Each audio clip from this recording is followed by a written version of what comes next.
The To Be Determined Show live Wednesday nights, 9 Central Standard Time. Join myself, the Oracle of Ominous, the Wicked Nemesis, the Grand Design, Clyde Braddock, and the Magic City Monroe, Fast Eddie Lane, as we take you to the edge of uncensored. Yes, we go uncensored, so make sure you have your earmuffs.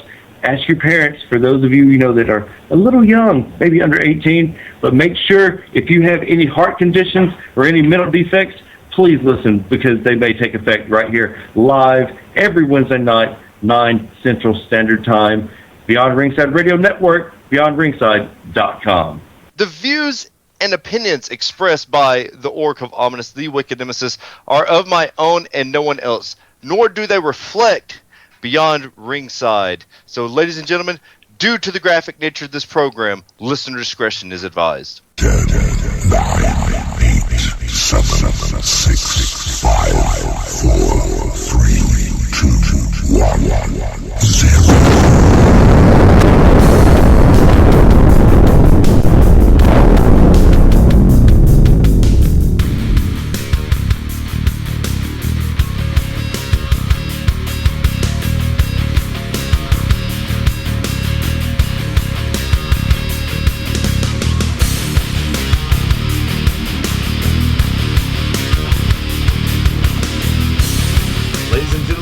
Wednesday night, May 13th.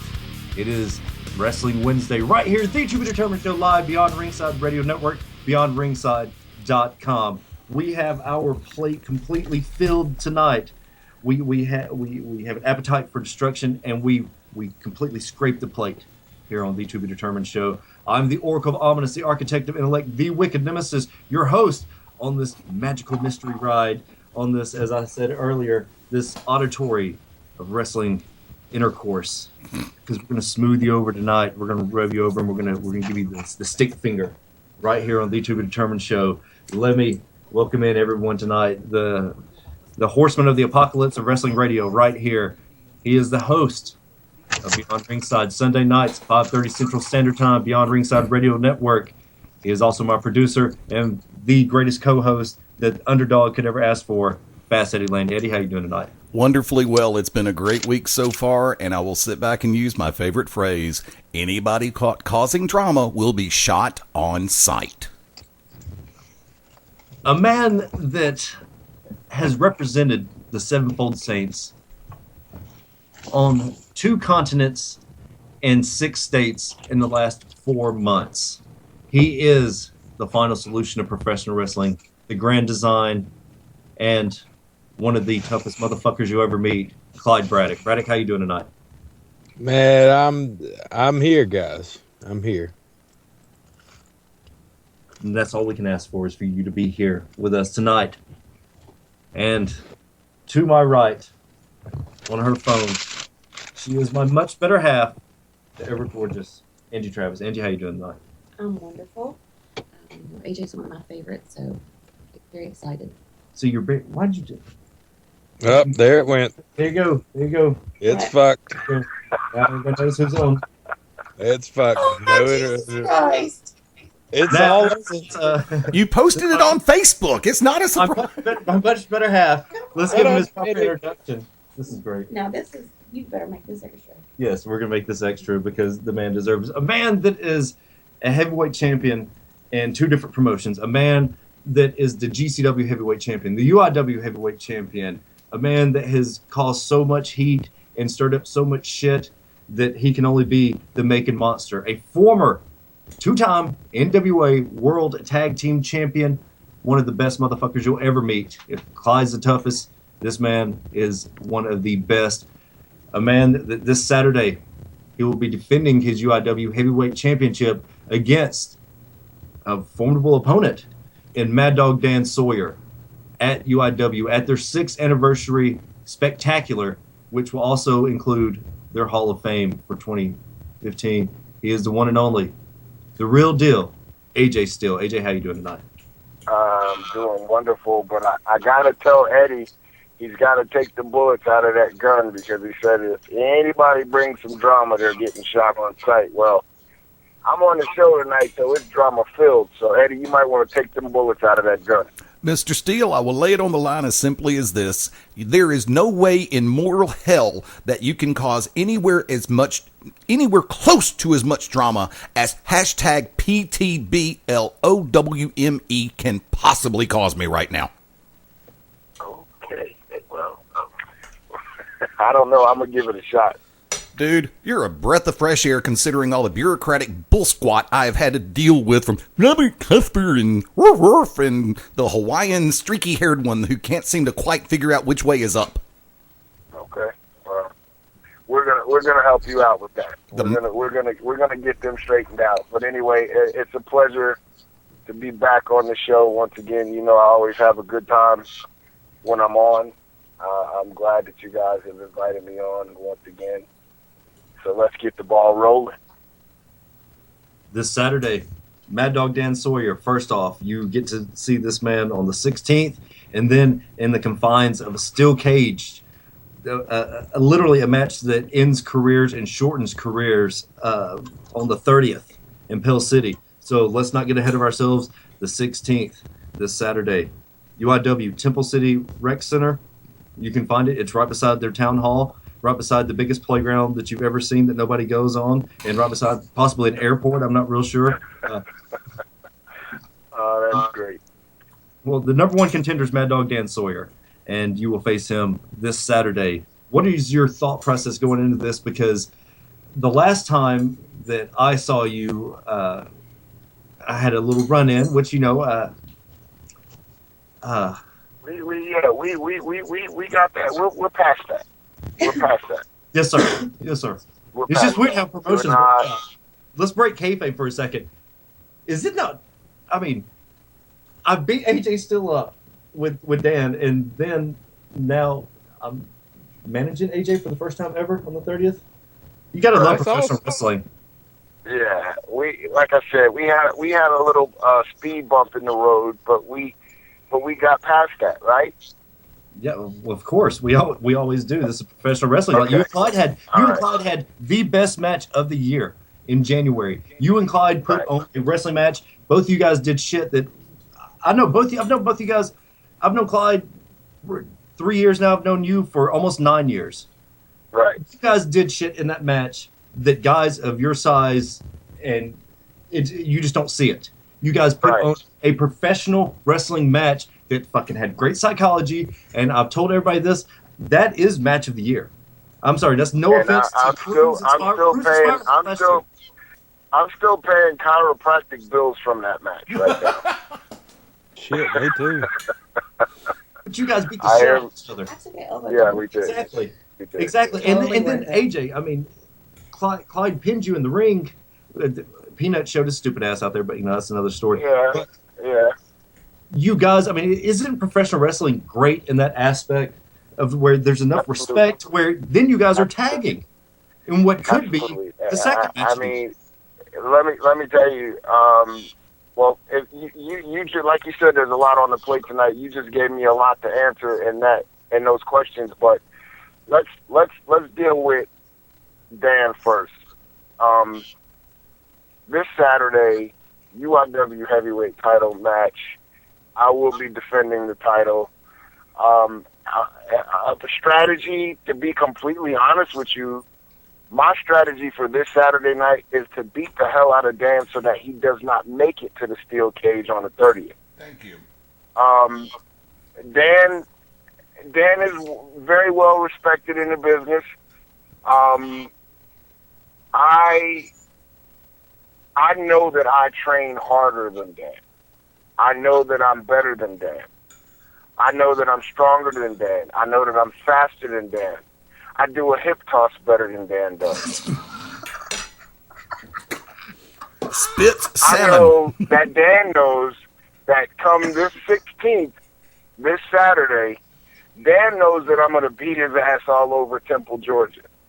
I know that he knows that. So I'm already preparing for other interference because I will, and I know we're going to talk about this later, but I'm learning a lesson from Jagged Edge.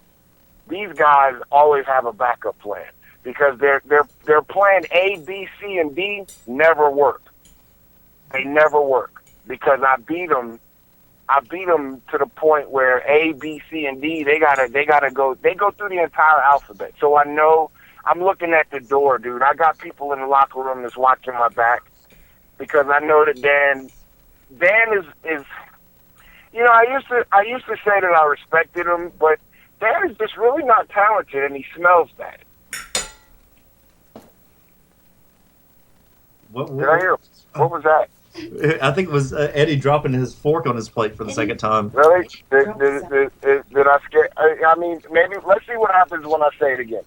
Dan is just really not talented, and he smells bad. Wow. Thank you. I just spit asparagus across the effing room. Hey, you guys, I'm sure you guys have had an animal, dog, cat, you know, in your life. Yeah, but all of mine have been paper trained. Sir? Yeah, but all of mine have been paper trained. Wow. There you go. Well, do you remember that Hart's flea and tick spray? Yes. Okay, that's what Dan Sawyer smells like. Yeah. It still don't work. Right. He smells like that flea and tick spray stuff. Every time I've ever been in the ring with him, I've seen him walking through the locker room, and it just every time he walks by, you know, it looks like he has on like a flea and tick collar, one of those dog tick collars that, you know, he's just not. I mean, it really can't be healthy for me to wrestle him because, you know, I don't know if he's got like mites or fleas or any of those things, you know. But I mean, I'm willing to do it, and I'm gonna beat him. And my plan is to beat him so bad that he does not make it to the 30th, and he does not make it in the cage. Maybe they'll find a replacement for him. Maybe they won't. It doesn't really matter. They're gonna lose anyway. So.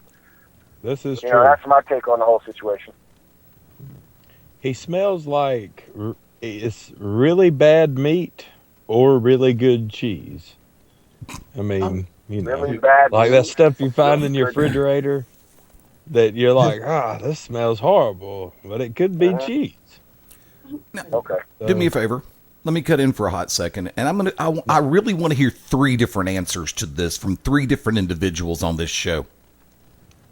Because there's been a bee in my bonnet for the last few months.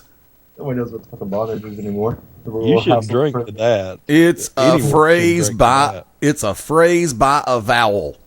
Dr. Pepper Cherry tonight, everyone. Good old fashioned homebrewed sweetened iced tea with lemon. But I want to lay this out there to Mr. Steele first, because on this very show in previous days, my integrity has been called into question, my motivation has been called into question, and not to mention my business morals have been called into question. Actually, all 3 of y'all have done that before. But I want to turn this to AJ first, because he's been a little bit more vocal about everything than Wick has, because Wick normally takes it out on me on BR Live. No, And that's because we're good guys now. We're baby faces. Shut We up. don't do that. Oh, I'm sorry. Okay, sorry. I'm going to do this old school style kizzy fizzy mizzy fizzy. Mizzy Fizzy. Y'all ain't gonna see out of it. Fucking Mizzy Fizzy. I can go back the other way and say kizzy fizzy muzza fuzza. Muzza Fuzza. Once again, an education right here on Beyond I'm Conception. still waiting. I'm still waiting for this question. With the Muzza Fuzza. Muzza fuzza.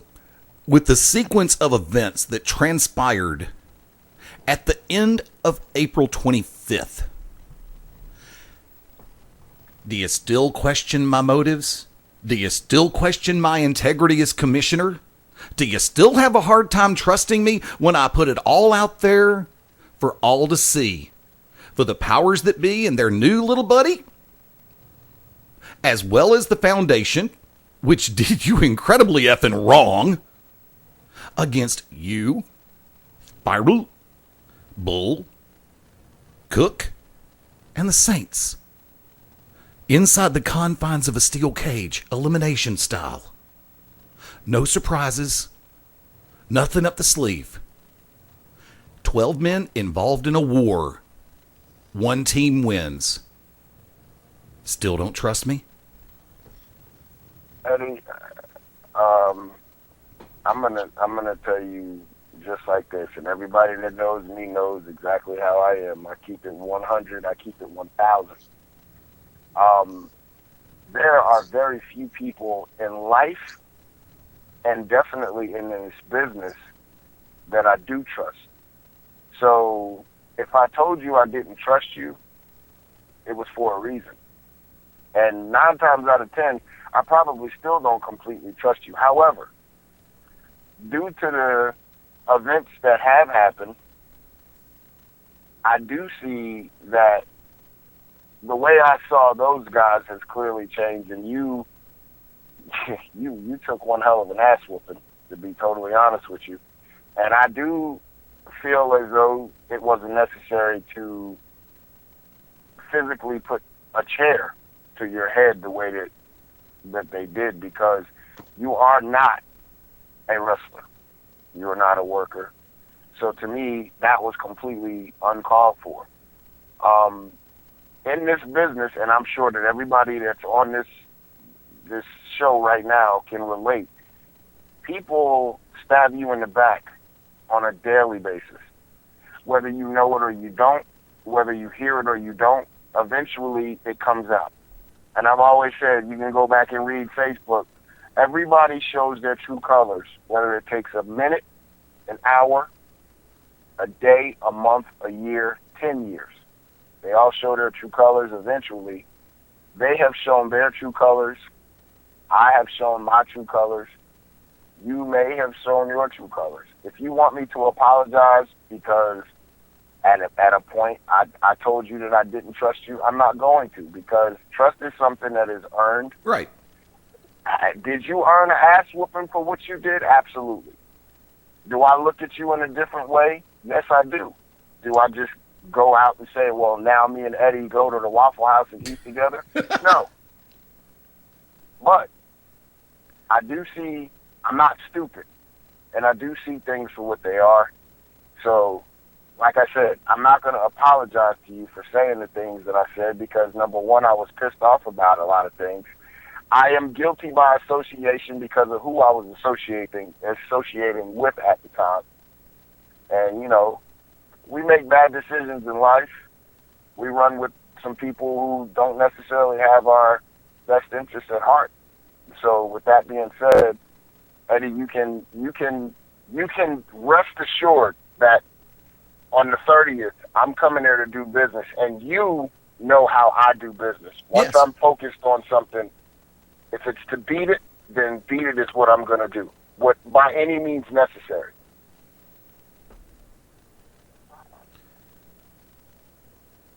Go ahead, Wick. Oh, I didn't know if you were going to ask us that. I will tell you my answer.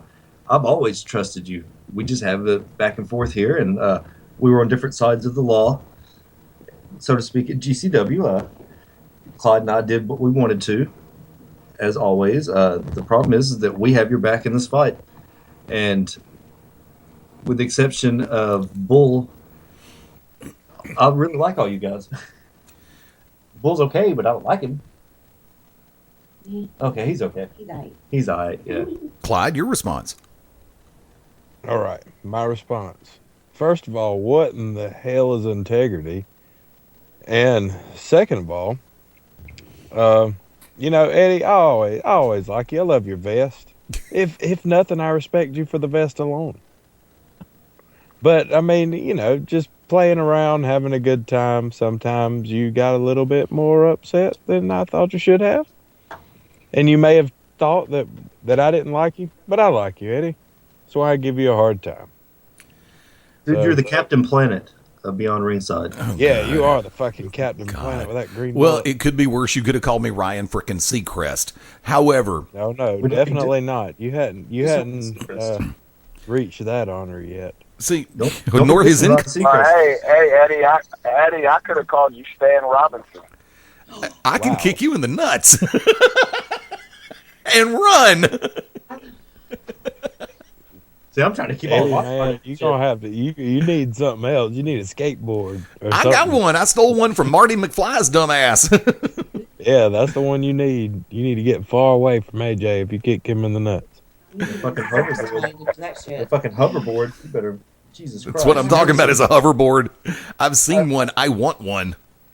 Now I know this is gonna sound really bad, but AJ still is Power Man. There is no fucking reason that you should not be Luke Cage in the upcoming Netflix series. Oh, hell yeah. I agree. I mean, I've done some acting, and I've done a few movies. I'm down for that. I mean, I don't know who we got to call and talk to. Let's make it happen. Kevin Feige, I know you listen to the show while you're running Marvel. We got your Power Man right here. And then Let's some. do it. Jesus Christ, he Let's could be do it. fucking still in the DC comics. I think I'd rather see him as Power Man in Marvel because I think he'd fit in perfectly in Civil War. I think they've already cast that. So I'm trying to pitch. AJ could be Jon Stewart. He could be the new Green Lantern. Ooh, badass. That would work. I think AJ. I'm down. I think It's AJ. it's all about a check, man. If I'm getting a check, I'll do it, and I'll be the best Green Lantern in the history of Green Lantern. But that's the thing. He can do that. Yes, exactly. You know, I could only be a villain. By the way, walk around looking like a superhero all the time. They would say no. Clyde looks like a fucking superhero. Clyde has whipped himself into such fucking great shape that obviously if you watch his Tough Enough video, which I think 5,000 people have, I think the dumbbells were scared of Clyde. They were like dumbbells rolling away. Yes. It was like the rat that crawled in the background of Madonna's video, her Reddit, when she was answering questions. Like you see dumbbells running from Clyde in that video. I was like, holy shit. WWE take notice. Yeah, it's funny that people don't get it. They don't get the video about what I'm trying to do. And like AJ said, people's true colors come out, and even if they're not listening, and they won't listen. So, take that for what it's worth. I think,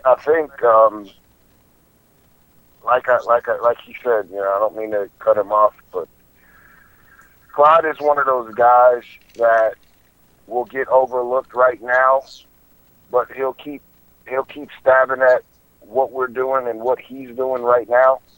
And I think it only works out for the better because we all know that WWE will overlook people for years, and then eventually they come back because that person is Clyde is gonna make a name for himself in this business like nobody else's business, and I guarantee you that they will come and call him. He won't have to go through putting the video out and people buying into he won't have to go through the hoops and shit.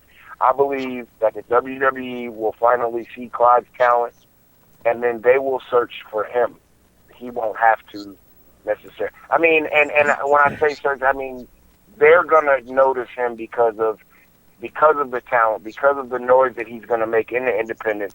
I mean, look at CM Punk's situation. Look at Daniel Bryan. And I'm not comparing anybody to anybody, but I'm just saying those guys eventually got signed and they didn't go through Tough Enough. I don't believe either one of them were on Tough Enough, were they? Mm-mm. Daniel Bryan was on something. Was Daniel Bryan on Daniel Bryan was on NXT.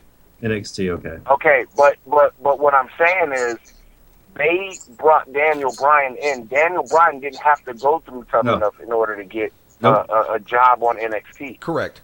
So, in my opinion, Clyde Braddock will be picked up eventually the same exact way, and he'll get an opportunity. And when he gets that opportunity, that's when damn all of the jumping through hoops and playing the games and trying to get yourself looked at by sending the video. Show them what you're capable of doing because they know talent when they see it. They know when a person has potential to learn more than what they already have. And to go back to what you said, this man and I beat the hell out of each other for what, 24 minutes, 25 minutes? 26 minutes, 30 seconds. Yeah, there you go. So with that being said, clearly I'm not a WWE superstar, but I'm sure that any of the guys that they put me in the ring with, I can hold my own or beat. And I know that Clyde Braddock will be able to do the same. So I think that, I don't know what the deal was with the Tough Enough video, but in my opinion, Clyde Braddock is definitely the future of pro wrestling. Period. I have it labeled, Jim. That, right there. I mean, Exclusive. from AJ, I know that is. I mean, I don't know if you can get any. You see, these are real tears in my eyes. Oh, I believe it because Angela. Yeah, we're both like over here, like Jesus fucking Christ. Because I know you both so well, and yes. I know the relationship you have, and that means a lot coming from AJ. Yes. Like you can have people blow smoke up your ass. AJ doesn't fucking do that, and the fact Absolutely. that I mean, our regular listeners know AJ, and anybody that is a fan in the Southeast knows that. But we're about to take our first break. But I want to leave you with this. This is the question I want to ask you going into the break. We'll get your answers as we come back. As someone who has been at the top, as someone who has been on a national stage and had the bigger companies looking at you, I want to know what your thoughts about those situations were there any anxieties towards that, the situation, and maybe give your experience to help out somebody else that maybe the WWE, TNA are looking at because of the splash you made and the fact that there were so many eyes on you and you being at the top of your game with the World Tag Team titles. So we're about to take our first break of the evening. When we come back, we'll get AJ's answer. I know that's a very in-depth, complex question, but this is the To Be Determined show, and we are in education. Right here, Beyond Ringside Radio Network, beyondringside.com, and the Beyond Ringside Radio app. You took it out from under me, you ass. Howdy, friends. This is the Magic City Motormouth, Fast Eddie Lane, with your invitation to join yours truly, along with Mark Mabo Bowman and the Oracle of Ominous, the Wicked Nemesis, every Sunday night, 6:30 p.m. Eastern, 3:30 p.m. Pacific, for Beyond Ringside Live. Wrestling, mixed martial arts, sports talk, and a whole lot more. Keep your eyes open on BeyondRingside.com for all of upcoming show information, and of course, catch us on social media as well. Until then, we'll see you this Sunday, 6:30 Eastern, for Beyond Ringside Live on the Beyond Ringside Radio Network. Hey, this is the voice, Ted Guinness, and I'm inviting you to tune in every Thursday night after Cause and Effect and after SmackDown goes off the air for The Show, the only show on Beyond Ringside dedicated to all things WWE, Raw, SmackDown, NXT, and your phone calls. That's The Show. Every Thursday night after SmackDown goes off the air, we go live right here on the Beyond Ringside Radio Network and the Beyond Ringside app.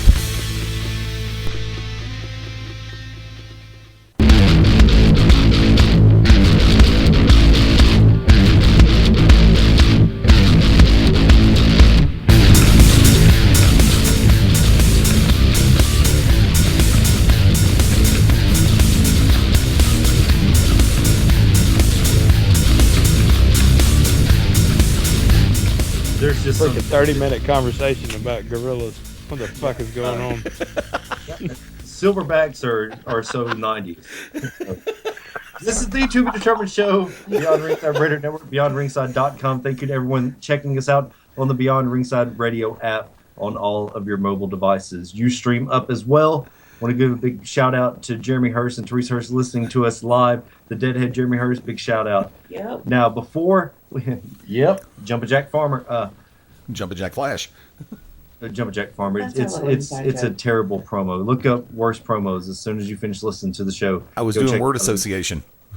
Now, when we last left our heroes, because we're all baby faces now, as crazy as that is to say, when we last left our heroes, we asked AJ a very complex question about what it's like to be on top, to have so many eyes looking at you, and for the quote-unquote big leagues to be waiting to snatch you up. Then we got on this conversation offhand about silverbacks when we're off air, and now it's just like, how the fuck do you transition into that from the conversation we had? Silverbacks. We always have interesting conversations off the air, and but we're all businessmen, so we can focus and we can get back to the questions, or we can continue to talk about the silverbacks, whichever one. I don't want to talk about I know monkeys what nuts. I'm voting for. we're transition. Make a hard transition. This is like the Winnebago man. Fucking do me a kindness.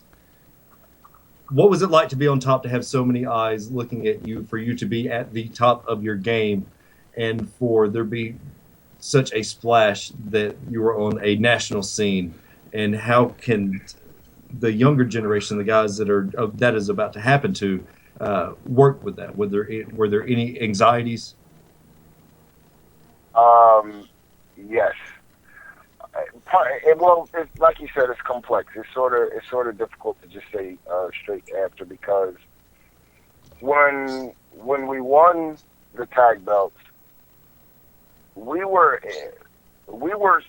so excited about it, but we really didn't change anything. Meaning, like the way that we were in the ring together, the chemistry that me and Murder had in the ring together, we didn't change anything about what we did. We added a few new things, but as far as just the eyes being on us, we turned up the intensity on what we did. We were a little more brutal. We were a little more pissed off. We were a little more angry when we got in the ring. So, but as far as like the people looking at us and, asking questions about who we were or, stuff like that, like it didn't change me. It didn't change. I can't speak for Murder, but it didn't change me. And, I always feel like fans will get tired of the same thing. So, in my opinion, you should try to do something different every time you go out there. I mean, and it's not going to always happen, but at least put forth an effort to say, let's try something different, because that's the only way you're going to get better, is because you go out and you expand your knowledge of what you're doing and expand your repertoire so that you don't get stale. I'm not going to say nothing about John Cena right now, but like we would come up with new stuff to do, because we felt like, okay, people are watching us, but we're not going to change what we're doing because apparently what we're doing is working. So let's just be a little bit more intense. Let's just be a little bit more brutal. And we added a few things here and there, but for the most part, that was it. Like it wasn't any pressure, because this is what we do. We were so comfortable doing it that if you change anything, we might mess something up. So if we made changes, it was very minor stuff. It was just mostly intensity and brutality. Yeah, because y'all were beating the shit out of people, and people were like legitimately scared of you guys. Yeah. For people that don't know, the usual suspects were yourself, Murder One, and Corey Chavis, correct? Right, and a lot of people don't know that Wardell Walker was actually a member, but some stuff happened with him at Rampage, and he kind of just went off and did his own thing. But originally, it was me, Corey, Murder, and Wardell, and then of course it just went down to just me, Corey, and Murder. I did not know that Wardell Walker, very. Yes. Very. If you go back to Rampage, if you go back and watch a lot of the Rampage promos when we first started the Blacklist and the Usual Suspect thing, it was the four of us, and we cut some of the best promos, man. It was like we would all try to outdo each other with mic stuff, being on the mic and talking about what we were going to do to our opponents. We would have that, I know that you're familiar with rap, and I know that you're familiar with, a group of guys getting together and trying to out-rap each other, battling each other on the mic and all of that type of stuff. So that was the same concept that we did. If one person would start, the intensity from that one person would only get higher and higher and higher until somebody would actually just close it out. And, of course, we'd leave the mic smoking. Now, for those that don't know, when you won the tag titles, it was Murder One yourself. Okay. You guys had a reputation. You had this reputation of being one of the nicest guys, but also being one of the strongest and somebody that could go out there and work, because here's what's missing. You're a big guy. You're able to work with smaller guys and guys that are bigger than you and guys your size and get great matches. Murder One was known for going out and being brutal. And when you guys won the tag team titles, people were legitimately, because motherfucker, I saw it. It was on MySpace. It was on Facebook. Motherfuckers were making YouTube videos. I mean, I'm one of those people, everybody fucking tells me everything, and I'm just like, it's AJ and Murder, and people are like, these motherfuckers are scary. I'm like, it's a gimmick. That's a gimmick, but motherfuckers were legitimately scared of you guys. So of course your work has to, because now you guys were wrestling, former Ring of Honor champions, former TNA champions. Former NWA champions. The guys you guys were working were just like, whoa, it's a work. And you guys did so good. That gimmick was so fucking great. You guys did so fucking great with it to go out there. And motherfuckers that have been in the business were legitimately scared, and we're scared to work you guys.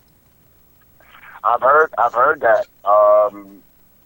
You know, the guys, there's a lot of teams that we work, and unfortunately I don't remember the names of all of the teams and some of the wrestlers, but there were some guys that were probably would be still considered to be green that were definitely intimidated by the videos that we've seen that people have posted on Facebook and people have posted on, like you said at the time, MySpace and all that other stuff. So we actually have a video of us leaving the New Age Outlaws lane that's actually floating around on YouTube, and we got a lot of feedback from that.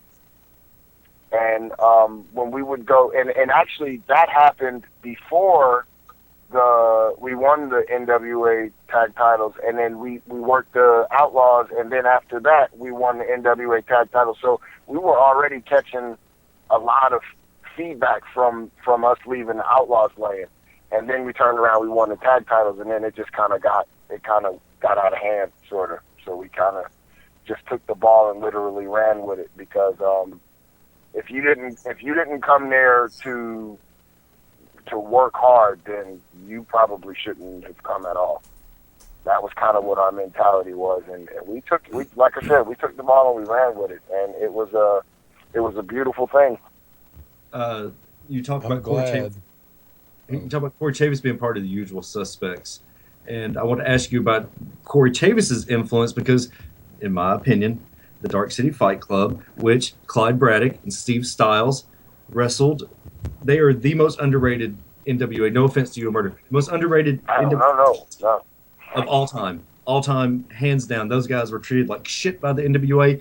They won't say it. I'll say it because I don't give a fuck. And I've had my dealings with the NWA as well, as everyone knows. It's the show and been on Facebook and stuff. So I will say this. How much of an influence and what did you learn having Corey Chavis there leading up to the tag title run? Well, as everybody knows, we have all kind of been a pretty tight-knit group of guys prior to all of the NWA stuff, and Corey just brings a completely unorthodox style to the team, to life, and yeah. I mean, anybody that knows him knows that he brings a completely different aura he brought it to the Blacklist. The funny thing is that because of his style, Murder and I had like a great chemistry. I mean, anybody that's ever saw us work together, we didn't communicate very much in the ring with each other. We knew what each other was thinking. I know it sounds cliche-ish, but that's really how we function. We already knew we can make eye contact with each other and know what the next thing needed to be in order to try to take somebody's head off. However,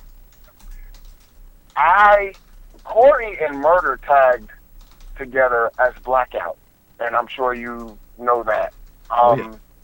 In my opinion, me and Murder have had our differences as far as me and Murder had an argument in the ring, in a cage, about throwing Pandora through a table. Like, I didn't think the damn table was going to break, and he didn't give a shit. So, was it going to break? That table was not supposed to break. Dude, we argued literally. If you go back and you watch the footage, I've seen the footage. We shared the footage. Argued about it, and he just was like, "Man, get the damn table." So we got the table, and clearly, we were strong enough to make sure that she went through the table, and she did. And then he was. We sort of celebrated afterwards, and but what I was getting at is that I believe if you go back and you guys watch me and Corey have only tagged together with, it was just the two of us a handful of times, and I do believe, in my opinion, that me and Corey's chemistry in the ring together was better than me and Murder's chemistry in the ring together, because Corey and I did some damage in GCW when we were together with New York City's finest. So it can probably be argued who's the better two together. You can't take I will never try to take away what me and Murder have done with each other as far as being the usual suspects and starting the blacklist. But me and Corey together was, I think, just 10 times a little more dangerous than it was with me and Murder. And, you know, of course, no knock to John Davis, because I love those guys, and they're dangerous as hell, and they bring out the best in anybody, and they're brutal as hell. Yep. They oh my God, like, John powerbombed me on the edge of a ring one night. Like, who the hell does that? I'm 280 pounds. You know? Yeah. So, I mean, you know, that's some supernatural shit. But go ahead. Braddock, you and Steve Styles, the Sevenfold Saints, wrestled the Dark City Fight Club not too long ago. Tell us about that. Oh man, it was great. I got to show Corey a little bit of my amateur skills. He was impressed. I feel like he was anyway, because he didn't really know what was going on. And I was like, well, welcome to my world, man.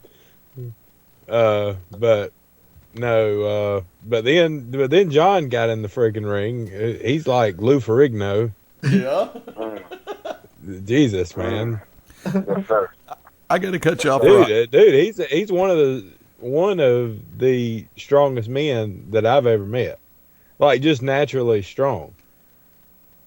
He's a freaking monster. I watched him pick up Biff Slater. I watched him pick up Biff Slater. Yeah.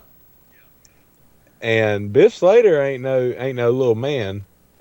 I don't know how much he weighs. I mean, I feel like he's over 350. Yeah, 325, 330, yeah. Yeah, well, I mean, he's pretty solid though, man. Yeah. I don't know. I got them coming up this weekend too. So Ouch. You got Beast Mode coming up? Beast Mode coming up. Oh shit. Yeah. I'm gonna fucking punch both of those guys in the face. Don Maximo and Biff Slater. Now, DCFC is the current vintage tag champs, right? No, Beast Mode is. Beast Mode still got the belts? Okay. Mm-hmm. Thought by now Yeah. Dark City would have beat the hell out of Beast Mode and gotten the belts back. But anyway, well, no, they wrestled at Wrestle Brawl. Yeah. They wrestled there, and it was an amazing match. That's where I'm talking about that John picked up Biff like he was a baby. Well, no. Remember, I went down in November, and I was going to bring this one back up because I've told y'all about it. When they had their 2-ring war games. And yeah, and there was a segment where John and Biff were going at it, and Biff was just kind of like dead weight, and John just dead weight picked him up and brought him up. I'm sitting back going, I do not ever want to be in the room with that son of a bitch when he's pissed. Yeah, man. It was funny when we were doing a pull apart with him and Frankie. Yeah. With Chiazzo. I'm out there trying to keep John from killing Frankie, and I'm the only one, and Mike Cruz is on his back and holding on to his head, and he was like, I don't know why I'm back here. I feel like I'm just hugging him. And I was like, you are just hugging him. Start choking him, Jesus Christ. Because we were on a hockey rink floor that had been covered up. And that shit's slick, man. John was pushing me, and I was like, Jesus, man, you need to chill out. You need to go not eat or something. Jesus. I don't know what they're feeding him. But anyway, I feel like we still put up a hell of a fight to them, one that they haven't seen in a while. And that's including Beast Mode. And that goes for them this weekend. I mean, we may not be the biggest fucking guys, but I'm telling you, we got the most heart, and we're gonna kick your ass just as hard as you kick ours. So we don't take no shit from nobody. Eddie? Yeah, AJ, you brought up a phrase that I love hearing, and taking the ball and running with it. Based on the people with whom you've worked, all the experiences that you've had firsthand, when someone asks for that ball, what is the one thing that you've seen, track record wise, that people seem to overlook about themselves, or the one thing that they personally lack when they ask for it?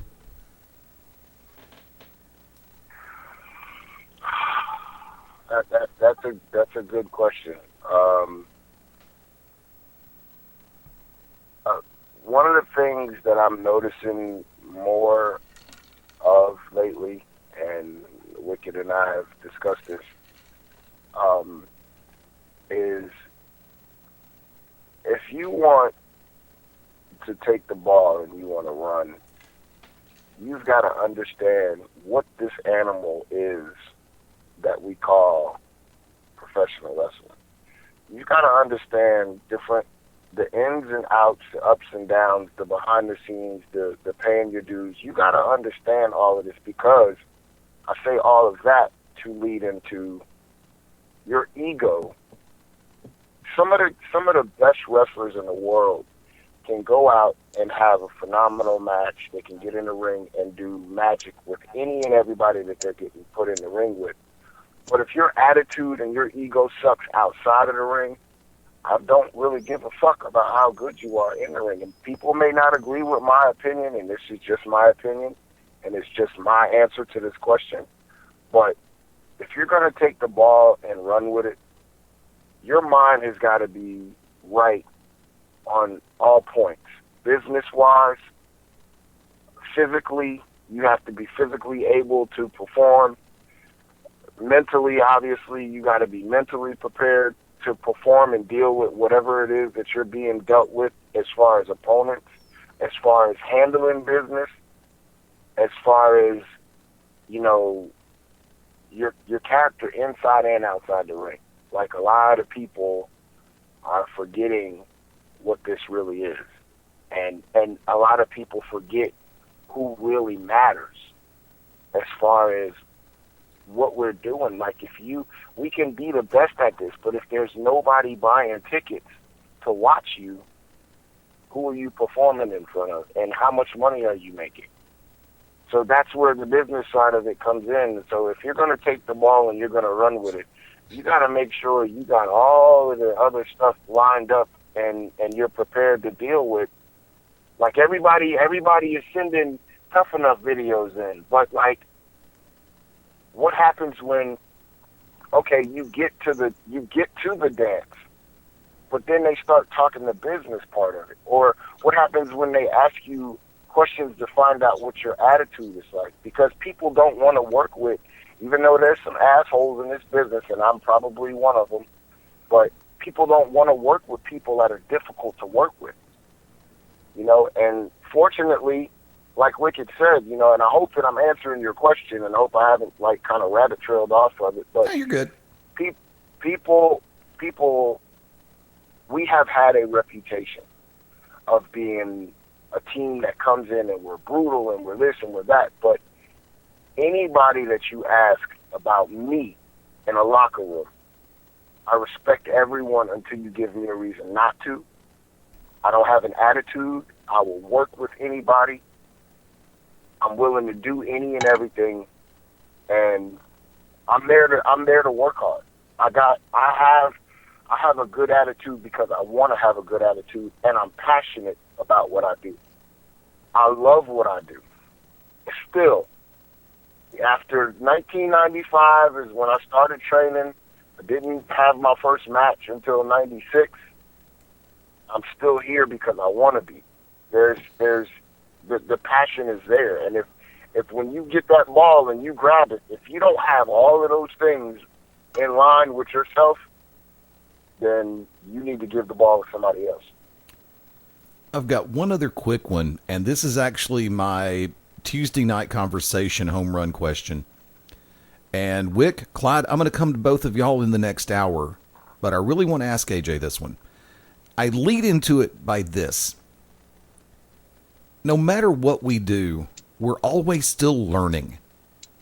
In ring, out of the ring, in the locker room, in the business office, in the boardroom, all the other da-da-da-da-da, on the road, at the hotel, take your pick. We're always learning something. There's always a lesson to be learned. I'll give you this one. When I learned the hard lesson of betrayal all over again a few months back, thanks to Dan Sawyer and Micah Taylor, that was a lesson I had to learn all over again. But I also learned a lesson about myself, and that situation taught me something about myself. I say that to ask you this. What is the one thing in particular that your time in pro wrestling has taught you about yourself?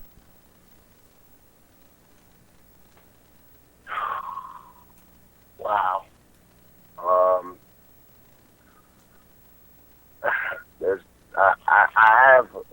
I have a few answers, but the one thing that I think that sticks out of my head the most would be, don't stand in front of yourself and block yourself from bettering yourself. Because I think that I have prevented myself from achieving a lot more. You know, I can't say we all get in the business to go to the top and to go to the WWE, but for the people, I thought that was the reason why we get in the business, to make it to the WWE, or for some of us is to go to Japan or whatever. But I think the lesson that I've learned most is don't stand in the way of yourself. Don't block yourself from. Don't limit yourself would be another word that I would say for it, because you know, these promoters, they see a good thing. They see money. They see somebody that's marketable. They see a way to make them money. And I'm not saying every promoter, but I'm just saying, you know, promoters, bookers, whatever. And you have to understand, you have to see the same thing in yourself that these people see in you. And you have to learn. That's why I say you got to learn the business inside and out. You know, there's guys that set the ring up, and there's guys that break it down, and there's guys, like, you need to learn everything about this business that you can, so that you know your own worth. And you don't limit yourself to UIW, because there's more to the world than just UIW. You don't just limit yourself to GCW. You don't just limit yourself to Peach State. You don't just limit yourself to SFCW. You don't just limit yourself to Anarchy. You have to understand that this is a business, and it's entertainment business. So for those that don't like it, the word entertainment, I'm sorry, but it's still an entertainment business. It's still a business, and the idea is to succeed in this business. So if you're limiting yourself to only this promotion because a promoter says to you, well, if you're going to work for me, you can't work for them, or if you're going to work for them, you can't work for me. I mean, this is independent wrestling that I'm involved in. And every independent contractor that I've ever met in my life does work for everybody. It does work for whoever they can, because they need to eat. They need money. So don't stand in the way of your own success. Like, get behind yourself and start marketing yourself the best way that you can. Start getting the T-shirts. Start taking the pictures. If there's gimmicks that you like, I wear a mask to the ring. You know, get the mask sewn up. It'll cost you $2. Go out and sell them for $10 or whatever. You know, just make yourself a brand and a cash machine for your own self so that the promoter is not the only one that's making money off you. Learn all aspects of the business so that you can learn the business and be about your business. That would be the thing that I think that I've learned about myself. There's so many other things, but that one thing has stuck out in my head. Wick, back to you. We're about to take our second break of the evening. When we come back, if we've been on with an hour for AJ, if AJ can stay on for a little bit longer, we haven't even talked about your feud that you have going on right now with Jagged Edge. So we still want to talk to you about that. And we haven't even really talked about the steel cage yet. So when we come back, who knows what the hell is going to happen. The To Be Determined Show live, Beyond Ringside Radio Network, BeyondRingside.com, and the Beyond Ringside radio app. Hey, this is Stan Grubb for Wrestle Rage Radio right here on BeyondRingside.com. Join us every Sunday night, 9 p.m. Eastern Standard Time for myself and Smart Rage as we discuss the professional wrestling business from WWE, TNA, and all things in between. We'll have an interview here or there. We'll see what we can do to just keep you entertained. And along the way, we're going to have to bring up some emotion and make you think. That's what we like to do. So join us here on Sunday nights, 9 p.m. Eastern Standard Time, and we'll see you at Wrestle Rage. Sunday nights at 11 p.m. Eastern here on BeyondRingside.com. Join us for the Midnight Black Mass. Myself, the Reverend Dan Wilson, brings you the dark gospel of professional wrestling, uncensored, unedited, uncut, and not for the faint of heart. You can find out more about us at youtube.com/pottyhumor or subscribe at Potty Humor on iTunes and Stitcher today. Ladies and gentlemen, you're listening to the To Be Determined Show right here on BeyondRingside.com. Greetings, this is the Magic City Motormouth, Fast Eddie Lane, and let me go ahead and clue you in right off the bat. We do things a little bit differently on the To Be Determined Show. We get a little bit more blunt, we get a little bit more adult, we get a little bit more explicit. In other words, this ain't your grandpa's radio show. And, well, it's still ain't your grandpa's wrestling either, so it's kind of like that. So, brace yourself. Anything can happen. Come along for the ride. Anything and everything is to be determined.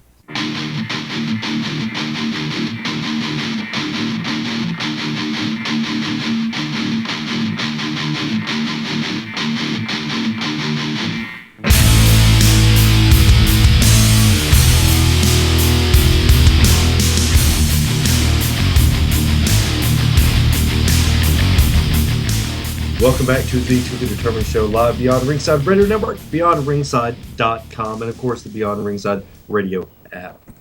Clyde, we know you got to hit the gym very soon. You have a big weekend up and coming. How can everyone get in touch with you, sir? And once again, give your rundown, your itinerary for this entire weekend. Yeah, well, you can hit me up on Facebook, Clyde Braddock. There's only one, and he is awesome. You could hit me up on the Twitter at @thegrand_design. The T, the G, and the D are capitalized, so remember that. I'm back on Twitter. Did you say that I tweeted something? So anyway, and let's see. Friday in Panama City Beach, Florida, I got Central All Star Wrestling. Not sure who I'm wrestling, but I'm gonna be wrestling there nonetheless. And funny, crazy story, like 10 of my friends from my hometown are gonna be there. They're all on some random dude trip. I told them it was weird, but I guess that's because I got an old lady. And but I'm gonna be there wrestling on Friday, and then Saturday is for Vintage Pro Wrestling in Newport Richey. It's the takeover that they're doing down there.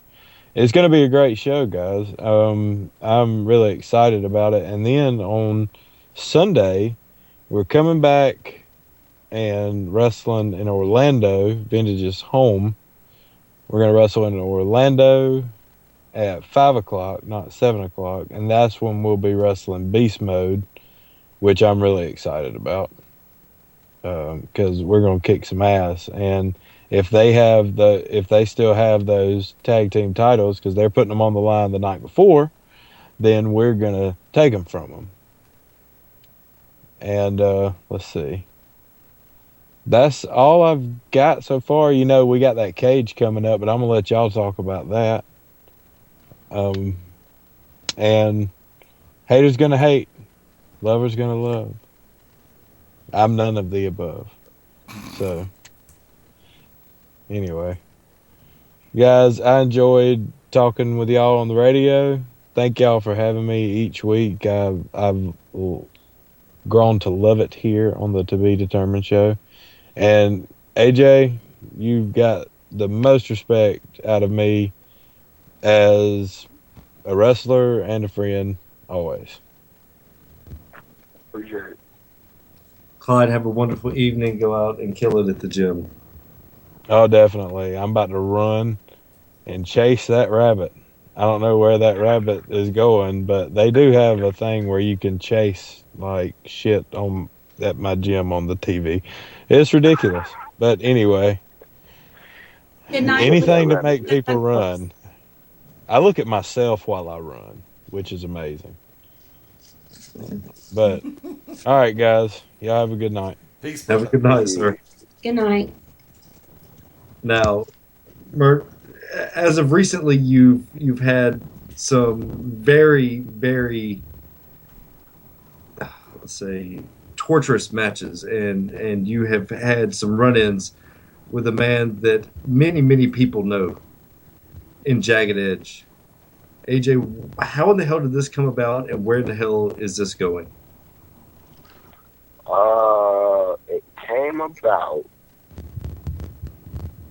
I won the SFCW title from Nigel Sherrod or Sherrod, whatever he called it himself. Let me go back real quick. We had a number one contenders match between me and Drew Adler, which was phenomenal. Then I wrestled Nigel, which was not so phenomenal, but he lost. And I became the SFCW champion. And right there on the spot, I'm talking, my hand got raised, I was given a belt, and Jagged walked to the ring. And, you know, he congratulated me, and he told me that, you know, he knew that I was the top guy, he knew that I was the number one guy, but he was letting me know, he was putting me on notice that, you know, he wanted to be the SFCW heavyweight champion. And you know me, I was like, well, if there's any way that we can do this right here, right now, let's do it. And of course he was like, no, another time, another place. Which was documented by Larry Goodman, and, you know, he was there to see the start of all of this, and we went back and forth on the mic and everything, and I told him exactly what he is, which is a bitch, because he didn't get in the ring, and you're going to come out here and get my attention. Well, you have my attention, let's do it now. He didn't want to do it. So we put our differences aside for a night because we had an invasion of sorts. Frankie Chiazzo, Simon Says, Leo Gold, Mike Cruz. They came up to SFCW. They were bad-mouthing Georgia, you know, and I live here. I'm not from Georgia, but I represent, you know what I'm saying? It ain't where you from, it's where you at. So I wasn't going to just let some guys come in, especially not those ladies, the queens of Florida, come in and, you know, run your mouth in a promotion that I am a part of and just so happen to be the champion. So they came in. We made a big match. It was supposed to be the Queens of Florida against me, Jagged Edge, and Logan Creed. We did what we do, and we won. And, you know, of course, tempers flared, and it escalated into another situation. So then we had... we wound up having a cage match. It was those guys, the Queens of Florida, against me, Jagged, Drew, and Logan Creed. Drew Adler and Logan Creed. And just as I hit Simon with the Steel City, Dark City, whatever kind of slam you guys want to call it, As soon as I pinned Simon, I got up and I was super kicked in the mouth by Jagged, and he was, I guess, a part of Team Florida the whole time. And, you know, it's one of those take the knife, stick it in my back, and 100 different kind of ways sort of thing. And, you know, like I told him, you know, before, he said he wanted a title shot. I told him I'd give it to him. So it is what it is. But that's how it all started, and it's just kind of gotten 50 times worse since then. He's had me arrested. He's had me banned from other shows that he's booked on. He's gone to promoters and made sure that I was, you know, he's had police around the building to make sure that I didn't get into a show that he did in, like, Reynolds, Georgia. We have fought outside. Like, I caught him in the street one night, you know, and he called the police on me again. You know, he's kind of funny because he says he's an OG, you know, he's like an original gangster. So I don't know too many gangsters that call the police, but okay. Well, Larry Goodman's reports are always spot on, and this has been something that's been going back and forth. Someone that we're associated with, someone that we will promote because we are fans of the show, Wrestling with Pop Culture, Georgia Wrestling Now, with John Williams. You were on there Monday night, and I'm sure that definitely veered in that direction with what's going on over there with Jagged Edge. What is it about Jagged that, he seemed like he got under your skin a little bit, and that doesn't happen too much. What was it about specifically about Jagged that did that? Well, the thing about it is that, like, and what Jagged doesn't seem to understand is, I understand what he's doing. Like, you know, as a suspect, as a member of the blacklist, we know what to do to get attention. We know what to do to be noticed. We know what to do to get bookings. We know what to do to get main event matches, and that's all Jagged is doing. Like, he's trying to he's trying to make a name for himself by taking out, you know, as he brought back the whole Black Superman thing, and Jagged gets under my skin because he's very talented, he's very good, he's very dangerous. And, you know, whether he's using all of that for good or bad, that's obviously his choice, but don't bite off more than you can chew. Like, don't come after me and expect that I'm going to lay down for you, because I'm not. So all of the talking that he's doing, we've been on several different podcasts, radio shows, whatever, and the thing about it is that he comes with all of this talking.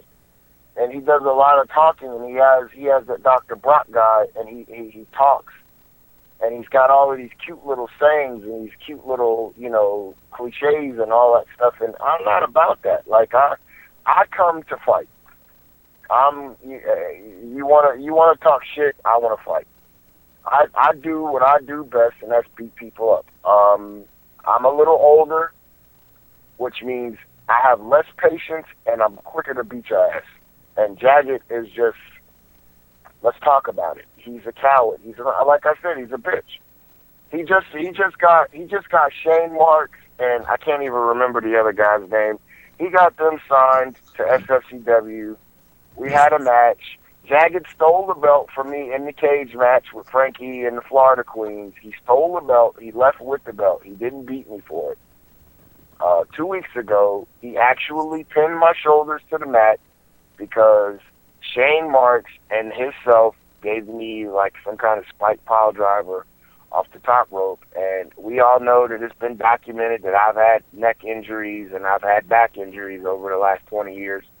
And, you know, it is what it is. I didn't go on the show and bitch and moan about, okay, you beat me. Yes, you won. Shane Marks should be SFCW champion. Jagged Edge is keeping Shane Marks in his corner because Jagged knows that Shane Marks is 10 times a better wrestler than Jagged Edge is. And I'm going to say it again, Jagged Edge is a bitch. Shane Marks is amazing. The Revelation Shane Marks. So underrated, probably the most underrated wrestler in the Southeast. I say it every year. Shane Marks is definitely underrated. And Shane Marks is going to eventually realize that he should be the SFCW heavyweight champion, and he's going to realize that he can beat Jagged Edge, and that Shane Marks and AJ Steele is the match that you probably need to really look for. Shane Marks is a great athlete. I don't know a whole lot about him, but because he put his hands on me, he just signed a year contract to SFCW, which only means for 12 months I get to beat your fucking face in. Shane Marks, man. Shane is agile. Shane is a throwback to a big man that can move. He is the most improved wrestler over the last few years I've ever seen. Shane Marks is not a big man. He is. Shane is amazing. I mean, I can't say nothing about Shane Marks is heavier than you, so you can say that he's a big man. I'm sorry. Yes, really, no. Okay. My bad. Okay. Well, not all of us are 280 pounds, AJ. Not all of us look like we're made out of goddamn granite. I'm sorry. Obsidian. Anyways. Or silverback gorilla no more. Look, in all honesty, Jagged is awesome. Jagged is one of those guys. I know what's going on right now with you, but he is an amazing talent. Of course, I'm sure somebody's in his ear, but Shane Marks is, wow. Shane Marks is, I would pay to watch a Shane Marks match, just like I would pay to see Clyde Braddock and AJ Steele. Oh well, you're gonna see a match, and it's gonna be Shane Marks getting his ass whooped by AJ Steele. That's the match that you're getting ready to see, because I'm not stupid. I realize who the real threat in the, what is it, JE Enterprises. Last I checked, I thought Jagged Edge was like a R&B group. Where'd the party at? Where the party at? There you go. And then didn't they do that song with like Nelly or something? They did Where the Party At. They did Let's Get Married. Right. So Jagged Edge is the bitch backup singer, right? Yeah, pretty much. Okay. All right. Does that make Shane Marks Reverend Run? No. That makes Shane Marks a short, little, fat, round, dumpy bitch.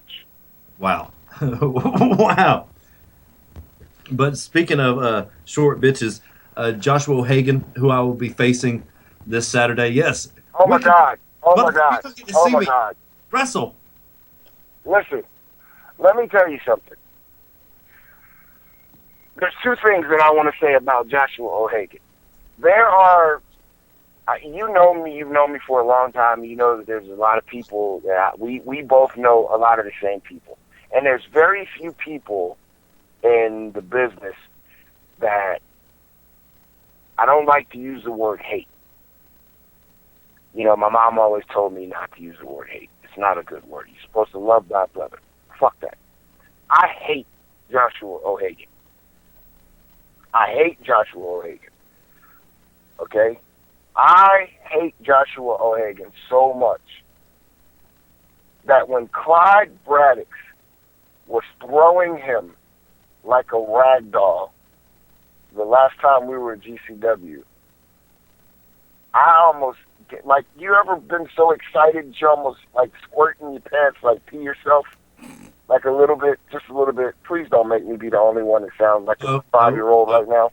No, because it happened when Clyde beat you at UIW. I elbowed Okay, Anthony in the face at you still have asshole tendencies, I see. Anyway, that never changes. That's cool. But you can relate to what I mean, though. Like, I hate Joshua O'Hagan so much that, like, he reminds me of a tall midget that just was rented at a party for a bunch of little kids, and the little kids didn't even like him, but he wouldn't leave. He's like one of those people. I don't like Joshua O'Hagan. I've never liked Joshua O'Hagan. I hope he's listening right now, because like I want you to know so bad how much I hate you. And the reason why the other day he was upset because I didn't post on Facebook that Happy Mother's Day to him, because I said Frankie Chiato and Mad Dog were two nice old ladies and I wanted to say Happy Mother's Day to them. I didn't talk about Joshua O'Hagan because you are not relevant. You are nothing. Dude, you're only in this match because you're like a fly on Dan's ass. That's the only reason why you're even in this match. O'Hagan is going to get stomped out. And I want to say this, too. Since we didn't talk about the cage match, and I'm sorry that I'm taking over your show, but I told you I was going to have some drama, and I'm about to give it to you. I told Frankie Chiazzo and I told Dan Sawyer, I told them both Happy Mother's Day. I posted it on Facebook, and a guy, a grown man, I'm not going to say his name, but a grown man inboxed me, and he said, AJ, how come you told Dan and Frankie Happy Mother's Day, and they're not women? And I read it, and I giggled to myself, and I had that little squirt thing in my pants again where you pee on yourself. And I inboxed him back, and I said, are you coming to Pale City on May the 30th? And he inboxed me back. He said, yes. And I said, well, when you see me stomp Mad Dog Dan Sawyer and Frankie Chiazzo's balls out of their body, they're not going to be men anymore. So next year, they'll be women, and you can tell a Happy Mother's Day, too. Are we still talking about Joshua Mooneyham? Joshua who? It's one of he has been on every post that I have done about UIW and GCW.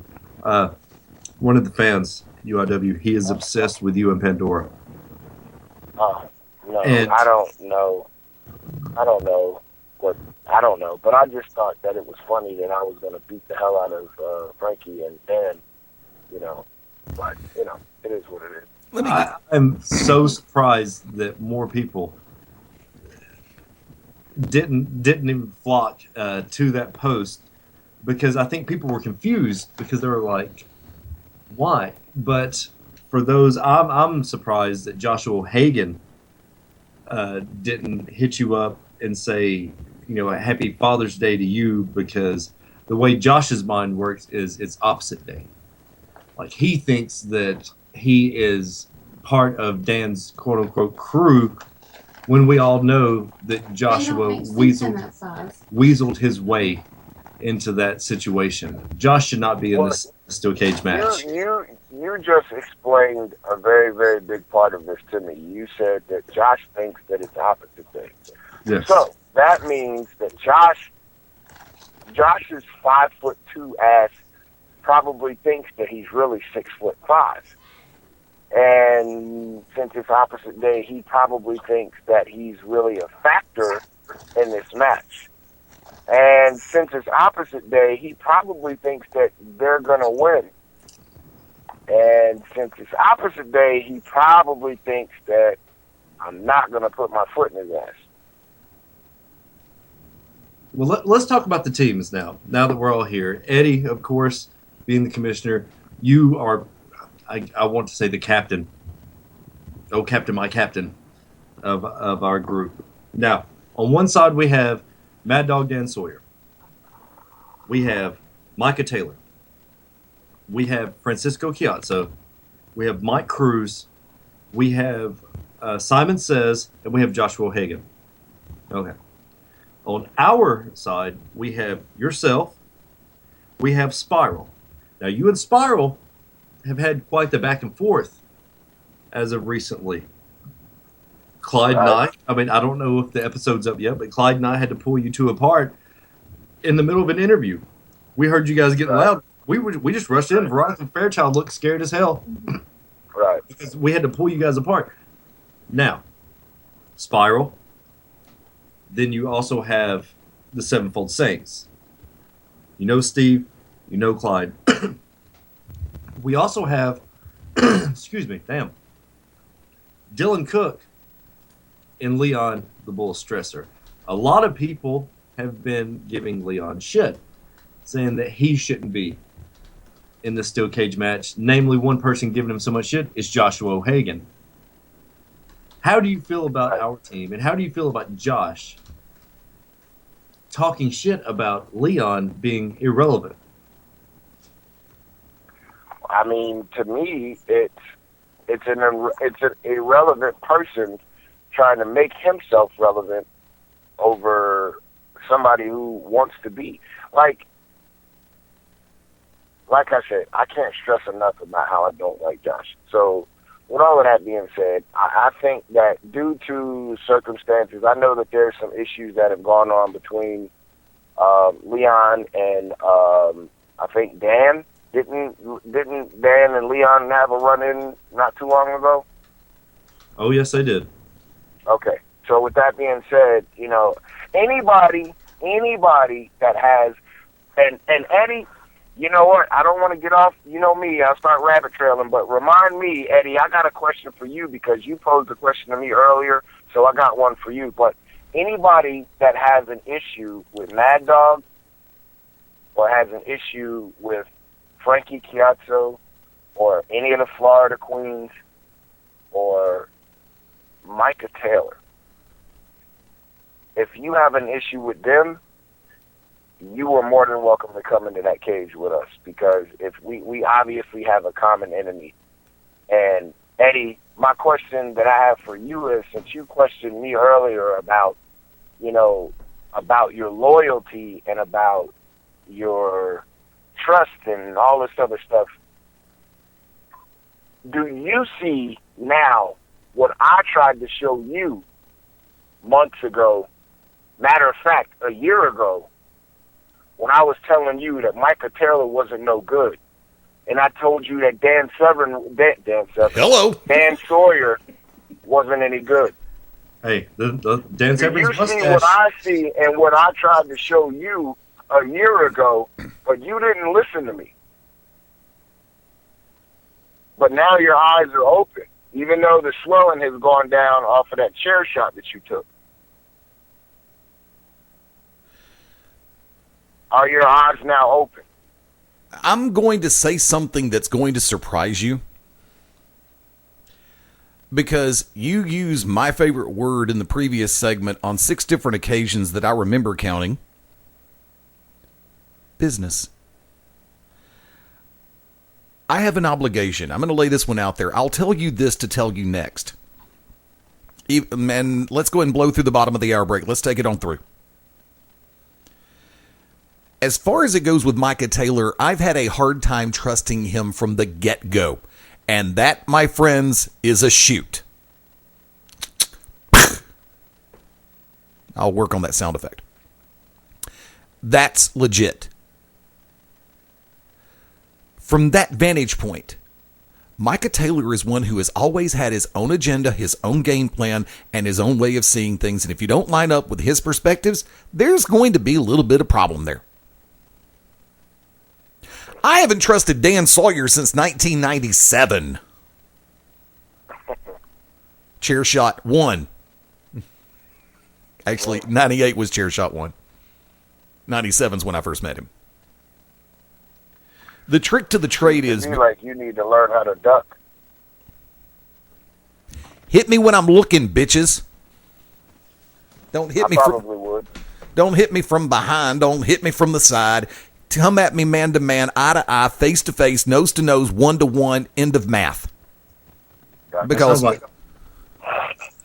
one in this circumstance, 1 + 1 will equal 1, because I'll be one left standing one way or the other. I may get my ass kicked. It's been done before, but at the end of the night, you're going to remember the name, and I'm not going to say Gold Dust. I'm going to say Fast Eddie Lang. Now, look, this sounds like something straight out of like. This is an amazing build-up to a great match. Can I say that? I mean, I know we're pulling back the curtain a little bit. This is going to be one of the best cage matches I think I've ever been a part of, with everything that's going on. Wick, hold on, Wick, let me cut you off for a second, because I want everybody to think about something. Longtime fans of Global Championship Wrestling, and here, the glasses just came off. Guess what? It just got real. Oh, shit. Folks, let's put it all in proper perspective. On the same team, you've got Mike Cruz and Josh O'Hagan. You've got Mike Cruz, who blindsided Josh O'Hagan not more than 2 months ago. How much trust can be there? You have Francisco Chiazzo, who has blindsided Dan Sawyer and Micah Taylor in days gone by. Add the Emerald Emperor Simon Says to the mix. How much trust can be there? You've had Micah Taylor and Dan Sawyer have wars inside of a ring. How much trust can be there? So you've got combustible elements, and that's just one team. That's the team that most people, with the exception of Joe Nelson's happy ass, wants to see get their ass kicked. Oh, by the way, Joe Nelson, for the record, the word bandwagon does apply. Thanks for playing. And you don't have to hitch a horse up because we already know who the jackass is. Thanks for playing. Love you. See you. Bye. From that vantage point, let me lay this on the line.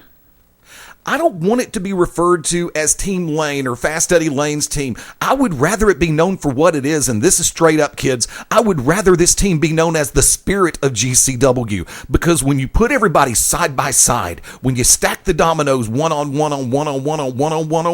that may be 7, Pleasant Grove math.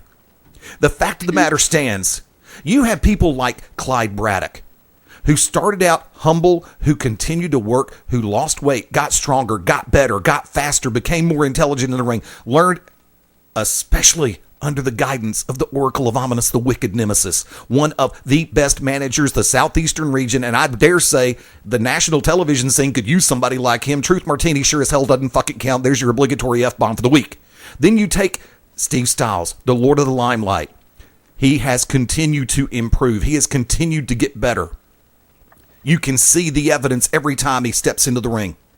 Then you've got Dylan Cook, promising rookie, great mat technician. The kid is a very highly decorated amateur wrestler who is slowly but surely, step by step, making his way and proving the fact that he is earning his way into a professional wrestling ring. You've got Leon the Bull Stresser. There's an attitude in play there, kids, and we're just barely skimming the surface on that one. He continues to improve. He continues to get better. Run him down all you want to, because he's going to turn around and drive a 4x4 straight up your ass one way or the other, and that nightstick won't be far to follow. Then, let's go and put this in perspective. The GCW middleweight champion, the complete wrestling machine, the Bosnian War Child Spiral. Whether it's here on these shores or over in Japan, he's proved himself. And he continues to prove himself every time, bell to bell.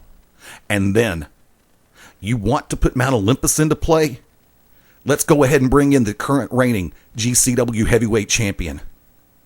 I'm not going to put taglines on it like the real deal or anything like that. I'm just going to simply say AJ Steele, one of the men who hits harder than I have seen human beings hit. He can take that 4x4 head to head, and that 4x4 ain't going to effing make it, kids. He has strength, he has speed, he has agility, he has an attitude. You put those elements together on the other side of that ring. That's what I call the spirit of Global Championship Wrestling.